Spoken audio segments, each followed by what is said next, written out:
তো ভাইয়ের যেটা প্রশ্ন ছিল যে সোনার পাহাড় এবং পেট্রো ডলার কানেকশনটা কি? কানেকশনটা হচ্ছে এই যে যখন তারা সেকেন্ড ওয়ার্ল্ড ওয়ারের পরে একটা banking system, economic monetary system সারা ওয়ার্ল্ডে লঞ্চ করে, যার মূল ওয়েপেন্স ছিল রিবা অর্থাৎ সুদ ভিত্তিক, এবং সেকেন্ড ওয়েপেন ছিল পেপার মানি বা কাগজের টাকা। তারা গোল্ড দিনার এবং সিলভার দিরহামকে হারাম করে দিয়ে একটা ভ্যালুলেস বোগাস একটা কাগজের টুকরাকে আমাদের হাতে ধরিয়ে দেয় এবং আমাদেরকে বুঝিয়ে দেয় এটাই হচ্ছে মুদ্রা, যদিও বা এর ইন্ট্রেন্সিক ভ্যালু এর ভিতরে থাকে না। একটা গোল্ড কয়েনের ভ্যালু এই গোল্ড কয়েনের ভিতরেই থাকে, কিন্তু একটা কাগজের টুকরার ভ্যালু কখনো এর ভিতরে থাকে না। এর ভ্যালুটা অন্য কোনো জায়গা থেকে নিয়ন্ত্রণ করা হয়। এটা বুঝতেই পারছেন কারা এটা নিয়ন্ত্রণ করছে। যারা চায় না যে আমরা কোরআন, সুন্নাহ এবং ইসলাম নিয়ে মাথা তুলে দাঁড়িয়ে থাকি সারা বিশ্বের বুকে, তারাই এটা নিয়ন্ত্রণ করে থাকে। তো এরা তারপরে যেটা করে, আমি আপনার পয়েন্টে আসছি যে সোনার পাহাড় এবং পেট্রো ডলার, এরপরে তারা যেটা করে আরব ইসরায়েল যুদ্ধ বাঁধিয়ে দেয়। এবং আরব ইসরায়েল যুদ্ধ আমি একসময় মনে করতাম, যখন স্টুডেন্ট ছিলাম আমি মনে করতাম যে আরব ইসরায়েল যুদ্ধটা একটা ফি সাবিলিল্লাহ জিহাদ ছিল। এখন আমার কাছে পুরো কনসেপ্টটা ক্লিয়ার আছে যে এর পিছনে একটা মাস্টারমাইন্ড কাজ করেছিল। এর উদ্দেশ্য শুধু মুসলিমদের সাথে আরবদের, ইসরায়েলের সাথে আরবদের যুদ্ধ লাগিয়ে দেয়, এটাই মূল উদ্দেশ্য ছিল না। এর পিছনে একটা বড় উদ্দেশ্য তাদের ছিল। এখন এই পেট্রো ডলার নিয়ে পড়াশোনা করতে গিয়ে এটা আমার কাছে বোধগম্য হয়েছে আর কি। তো ব্যাপারটা হচ্ছে এই যে তারা দফায় দফায় আরব ইসরায়েলের যুদ্ধ লাগিয়ে দেয় এবং জায়নিস্টরা বেঞ্চের একদিকে অবস্থান করছিল, একদিকে তারা অস্ত্র বিক্রি করছিল, আরেকদিকে সেই অস্ত্র বিক্রির টাকা দিয়ে অন্য জায়গায় ফাসাদ সৃষ্টি করছিল। তারা মূলত এটাই করে যে তারা ওয়েপেন্সগুলো সেল করে, তারা মূলত 2-3টা কান্ট্রির মধ্যে যুদ্ধ লাগিয়ে দেয়। ডান দিকে ওয়েপেন্স সেল করে, বাম দিকে ওয়েপেন্স সেল করে, এদিকে কূটনৈতিক তৎপরতা চালু করে, ওইদিকেও করে। উভয় পক্ষ থেকে তারা ফায়দা নেয় এবং সেই ফায়দার টাকাটা দিয়ে অন্য কোনো কান্ট্রিতে তারা ফাসাদ সৃষ্টি করে। জায়নিস্টদের প্রপাগান্ডা এটাই। তারা বিভিন্ন সময় এটাই করে আসছে সারা ওয়ার্ল্ডে। ইভেন আরব ইসরায়েল যুদ্ধের সময়ও এবং ইরাক ইরান যুদ্ধের সময় তারা এগুলোই করেছে। আজকের দিন পর্যন্ত তারা সেটাই করে যাচ্ছে।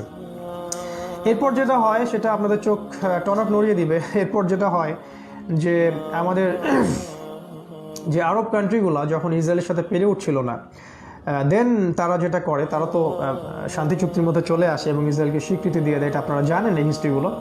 এখানে পেট্রো ডলারের একটা হিস্ট্রি চলে আসে, সেটা হলো যে তারা আরব যে কান্ট্রিগুলো আছে এই কান্ট্রিগুলোর মধ্যে যে তেল আছে, যে ব্ল্যাক অয়েল যেটা আছে, এবং এই তেলটাই এখন সারা বিশ্বের সবচেয়ে প্রেশিয়াস জিনিস। একটা দিন যদি তেল ছাড়া আমাদেরকে চলতে বলা হয় সারা ওয়ার্ল্ডের, পরাশক্তি কান্ট্রিগুলো একটা দিনও তেল ছাড়া চলতে পারবে না। এবং তাদের কোনো ফ্লাইং ফোর্স তেল ছাড়া চলতে পারবে না, তাদের কোনো শিপ চলতে পারবে না, কোনো মিলস, কোনো ইন্ডাস্ট্রি, কোনো ফ্যাক্টরি তেল ছাড়া চলতে পারবে না। Never, this is impossible. এই প্রেশিয়াস জিনিসটা আল্লাহ সুবহানাহু ওয়া তাআলা মুসলিমদেরকে দিয়েছেন, যেটা আছে আরব বিশ্বে।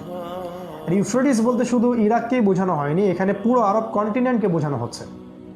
সেখানে যেটা হলো যে ইউফ্রেটিসের এই যে তেল এবং তেল সমৃদ্ধ যে কান্ট্রিগুলো, যেমন সৌদি আরব, কাতার, কুয়েত, আরব আমিরাত, অন্যান্য কান্ট্রিগুলো যারা আছে, তাদের সাথে আমেরিকার একটা ম্যাসিভ ডিসিভ হলো। সেই ডিসিভটা এমন যে আমরা জানি বাদশাহ ফয়সাল অর্থাৎ রাহিমাহুল্লাহ, বাদশাহ ফয়সাল রাহিমাহুল্লাহ, তার জন্য আমাদের দোয়া করা উচিত।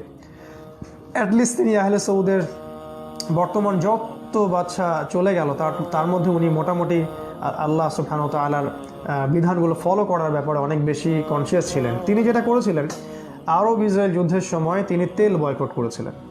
আরব ইসরায়েল যুদ্ধের সময় তিনি অয়েল বয়কট করেছিলেন। আপনারা জানেন যে তিনি পশ্চিমাদেরকে এবং আমেরিকা এবং ইসরায়েল এদেরকে কোনো রকম তেল দিতে চাচ্ছিলেন না এবং তেলটাকে তিনি বয়কট করেন। এবং যখনই তিনি তেল বয়কট করেন তখনই রাতারাতি তেলের দাম বাড়তে থাকে। এটা স্বাভাবিক, যখন তেলকে বয়কট করে ফেলা হবে তখন তেলের দাম বাড়তে থাকবে, এটা স্বাভাবিক। তখন যে তেলের দাম ছিল মাত্র $33 আউন্স প্রতি, মানে আপনার ব্যারেল প্রতি $33 সামথিং এরকম, সেই তেলের দাম গিয়ে ঠেকলো $400 বা $400 সামথিং। এক ব্যারেল তেলের দাম এরকম বেড়ে গেল। তেলের দাম প্রায় 400% তেলের দাম বেড়ে গেল এবং ইউএস ডলারের মান প্রায় 400% কমে গেল। এটা হলো কখন? যখন বাদশাহ ফয়সাল অয়েল বয়কট করলেন।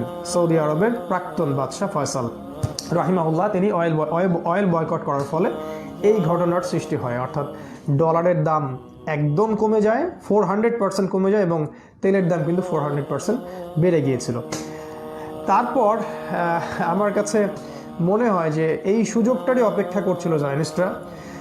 তারা তখন যেটা করলো, তারা বাদশাহ ফয়সালের কাছে গেলেন এবং ডেলিগেশন টিম নিয়ে গেলেন এবং সেখানে একজন প্রতিনিধি ছিলেন, তার নামটাও আমি বলে দিচ্ছি, আপনারা এটা নিয়ে আরও ঘাটাঘাটি করবেন। তার নাম ছিল জিমি কিসিঞ্জার।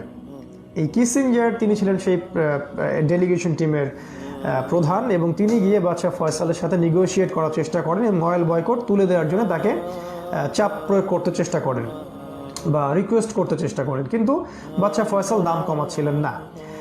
তিনি তাকে একটা প্রপোজাল দেন, সেটা হলো যে ঠিক আছে, আপনি যদি চান যে এই দামে তেল আপনি বিক্রি করবেন, 400% বেশি দামে আপনি তেল বিক্রি করতে চাচ্ছেন, ওই দামেই আমরা তেল কিনবো। এটা কিসিঞ্জারের বক্তব্য ছিল যে আমরা ওই দামেই তেল কিনবো, শুধু আপনাকে একটা চুক্তিতে আসতে হবে, সেটা হলো যে আপনি ডলার ছাড়া অন্য কোনো কারেন্সিতে তেল বিক্রি করবেন না। আপনারা গভর্নমেন্ট অফ সৌদি আরবিয়া আপনারা ডলার ছাড়া অন্য কোনো কারেন্সিতে তেল বিক্রি করবেন না। আমরা ওই দামেই তেল কিনবো, যে দামে আপনি চাচ্ছেন সে দামেই কিনবো। ওকে ফাইন, ডিল, কিন্তু আপনি ডলার ছাড়া অন্য কোনো কারেন্সিতে তেল বিক্রি করবেন না। বাদশাহ ফয়সাল বললেন ডিল। আর এটাই ছিল ইতিহাসের সবচেয়ে বড় বিট্রে এই উম্মার সাথে, এটাই ছিল এই ইতিহাসে মুসলিম উম্মার সাথে সবচেয়ে বড় বিট্রে। এর ফলে যেটা হলো, তারা একটা চুক্তিতে আসলেন, সেটা হলো যে আমরা ডলার ছাড়া অন্য কোনো কারেন্সিতে তেল বিক্রি করব না। এবং আমেরিকা বললো যে ঠিক আছে, আমরা ওই দামেই তেল কিনবো, কোনো সমস্যা নেই, শুধু আপনি এইটাতে এগ্রি করে ফেলেন। তারা এগ্রি করলো। শুধু তাই নয়, সৌদি আরবিয়ার আন্ডারে অন্যান্য কান্ট্রিগুলো, ওপেকের যে অন্যান্য কান্ট্রিগুলো আছে, গলফ কান্ট্রিগুলো, কাতার, কুয়েত, আরব আমিরাত, অন্যান্য কান্ট্রিগুলো, তারাও সেখানে যোগ দিল এবং সৌদি আরবিয়া এখানে লিডিং রোল প্লে করলো এবং অন্যান্য কান্ট্রিগুলো এতে ঐক্যমত পোষণ করে আজ পর্যন্ত, টিল নাও, আজকের দিন পর্যন্ত আপনি ডলার ছাড়া অন্য কোনো কারেন্সিতে তেল কিনতে পারবেন না। আপনি যদি বাংলাদেশ ব্যাংক থেকে কয়েকশো কোটি টাকা হাতে করে নিয়ে গিয়ে আমাদের কিছু সোকল ফুলিশ পিপল আছে যারা মনে করে যে মোহাম্মদ বিন সালমান হচ্ছে আমিরুল মুমিনিন, আমাদের আমিরুল মুমিনের কাছে যান এবং গিয়ে কোটি কোটি বাংলাদেশি টাকা তার হাতে দেন এবং দিয়ে বলেন যে আমাকে কয়েক ব্যারেল তেল দেন, সে কখনোই আপনাকে তেল দিবে না, নেভার। যতক্ষণ না আপনি এই টাকাটাকে ডলারে কনভার্ট করছেন এবং সেই ডলারটা তার হাতে দিচ্ছেন, ততক্ষণ পর্যন্ত আপনাকে তারা তেল দিবে না। আজকের দিন পর্যন্ত তারা জায়োনিস্টদের সাথে এইরকম চুক্তিতে আবদ্ধ আছে। এর ফলশ্রুতিতে কি হলো জানেন? এর ফলশ্রুতিতে জিমি কিসিঞ্জার এবং আমেরিকা এবং জায়োনিস্টরা হাসতে থাকলো। তারা বললো যে মিশন কমপ্লিশড। তারা হাত ঝাড়তে থাকলো এবং হাসতে থাকলো যে মিশন কমপ্লিশড, আমাদের যে উদ্দেশ্যে আমরা আরব ইসরায়েল যুদ্ধ বাঁধিয়েছিলাম সেটা কমপ্লিট হয়ে গেল। বিকজ তাদের দেশে ডলার ছাপানোর জন্য তাদের কারো পারমিশনের প্রয়োজন হয় না। তাদের প্রয়োজন হয় কাগজের, তাদের প্রয়োজন হয় কালির, তাদের প্রয়োজন হয় প্রিন্টিং প্রেসের। এই তিনটা যদি একটা দেশের মধ্যে থাকে, তারা অসংখ্য ডলার ইচ্ছা মতো তারা তাদের দেশে ছাপাতে পারে। এটা ডলারের পাহাড় তারা করতে পারে। আর এই ডলারগুলোকে নিয়ে যখন তারা আরব বিশ্বে দিচ্ছিল বাদশাহ ফয়সাল এবং অন্য ওপেক কান্ট্রির নেতাদেরকে, তারা মনে করছিল আমরা তো প্রোগ্রেসের দিকে চলে আসলাম, সুবহানাল্লাহ, আমরা তো অনেক ডলার এখন কামাই করতে পারবো, আমরা তেলের দাম বাড়াতেই থাকবো এবং ডলার কামাই করতেই থাকবো। আর এদিকে আমেরিকা এবং নিক্সন এবং কিসিঞ্জার তারা হাসছিলেন যে এতটাও ফুলিশ কেমন করে মুসলিমরা হতে পারে। তাই দেখুন, খেয়াল করে তাদের দেশে ছাপানো টাকা, তাদের দেশে ছাপানো যে ডলার, এই ডলার দিয়ে তারা আরবের তেলগুলো কিনতে থাকলো এবং সেই তেল ব্যারেলকে ব্যারেল তেল তারা নিতে থাকলো এবং আমেরিকার মাটির নিচে এখন সবচেয়ে বেশি তেল তারা রিজার্ভ করে রেখে দিয়েছে। এই তেলটা তারা কিনলো কিন্তু সম্পূর্ণ বিনামূল্যে, একটা টাকাও তাদের এখানে খরচ হলো না। কেন? কারণ সমস্ত ডলার তারা তাদের দেশেই ছাপাইতে পারে, এর জন্য তাকে কোনো পারমিশন নিতে হয় না। তাই এই ফুলিশ ডিসিশনের ফলে, এই ফুলিশ একটা এক্সচেঞ্জ এবং ইসলামের দৃষ্টিতে সম্পূর্ণ হারাম একটা মুক্ত বাণিজ্যকে বন্ধ করে দিয়ে একটা নির্দিষ্ট কারেন্সিতে ডিলিংসে আসা, এটা সম্পূর্ণ হারাম। আপনি রুপিতে তেল কিনতে পারবেন না, আপনি টাকা দিয়ে তেল কিনতে পারবেন না, আপনি মালয়েশিয়ান রিঙ্গেটে তেল কিনতে পারবেন না, আপনি তুরস্কের লিরা দিয়ে তেল কিনতে পারবেন না, যতক্ষণ না আপনার টাকাটাকে আপনি ডলারে কনভার্ট করছেন এবং ওপেক কান্ট্রির নেতাদের হাতে দিচ্ছেন, তার আগ পর্যন্ত তারা আপনাকে তেল দিবে না। এটা ওদের চুক্তি। এই চুক্তি তারা করেছে 1971 সালে, বাংলাদেশের মুক্তিযুদ্ধের সালে তারা এই চুক্তিটা করেছে এবং 73-এ তারা আরব ইসরায়েল যুদ্ধের যে ইসরায়েলকে যে আরও বড় শক্তিতে পরিণত করে সেটা তারা করেছে। এর ফলে যেটা হলো যে সারা ওয়ার্ল্ডের নতুন একটা কারেন্সির জন্ম নিল। দেখুন, এখন ভালো করে বুঝুন যে সারা ওয়ার্ল্ডের নতুন একটা কারেন্সির জন্ম হলো, সেটা কিন্তু petroleum plus dollar is equal to petro dollar. এবং এখন এই পেট্রো ডলার সারা বিশ্বে সোনার মতো রোল প্লে করছে। গোল্ড যত প্রেশিয়াস, তার চেয়ে বেশি প্রেশিয়াস রোল প্লে করছে এই পেট্রো ডলার মনিটারি সিস্টেম। এবং এর মধ্য দিয়ে আরব কান্ট্রিগুলো ধনী থেকে ধনী হতেই থাকলো। যাদের পরনে কাপড় ছিল না, পায়ে জুতা ছিল না, তারা বড় বড় উঁচু উঁচু বিল্ডিং নির্মাণের প্রতিযোগিতা করতে লাগলো। এবং Bangladesh, Pakistan, India, Afghanistan, Indonesia, Malaysia, Sri Lanka, মালদ্বীপ, এই যে আমাদের পুরো সাবকন্টিনেন্টে যে নিম্ন আয়ের মধ্যবিত্ত মুসলিম কান্ট্রিগুলো, এগুলো আস্তে আস্তে আরও তাদের টাকার মান হারাতে থাকলো এবং আস্তে আস্তে তারা তাদের ইকোনমিক স্যাংশন বাড়তে থাকলো।